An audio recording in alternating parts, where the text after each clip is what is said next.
আসবো? কেন? আমি অফিস থেকে সেলস রিপোর্ট নিয়ে আসলাম। তাছাড়া আর কি বিষয়ে কথা বলবেন? এটা অফিস না। হ্যাঁ জানি, এটা অফিস না। অফিস আমারও না।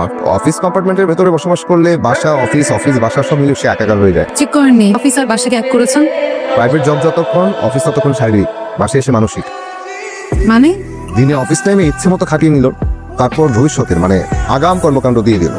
তারপর সেই আগাম কাজকর্ম মাথায় নিয়ে বাসায় এসে খেতে পড়তে শুতে বসতে পড়তে পড়তে ঘুমাতে ঘুমাতে মানে স্টুপিডের মতো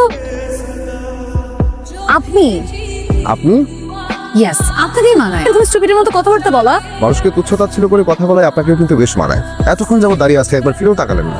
যাই হোক, ফাইলটা রেখে গেলাম, পরবর্তী কথা অফিসে সেশনে হবে। স্যার ইকবাল সাহেবকে বলেছিলাম আপনাকে অফিসিয়ালি সহযোগিতা করার জন্য।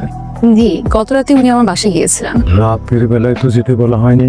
আচ্ছা স্যার, ইকবাল সাহেবের কি কোনো সমস্যা? আই মিন তার চলাফেরা কথাবার্তা আমি কোনোভাবে সহজে নিতে পারছি না।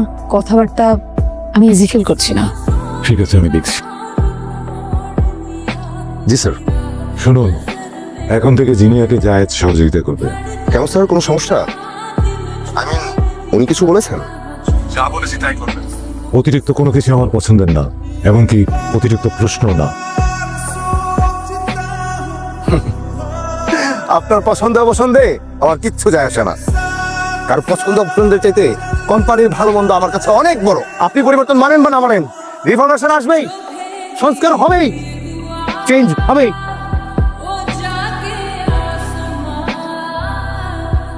আপনার সাথে একটা চুক্তি করতে চাই।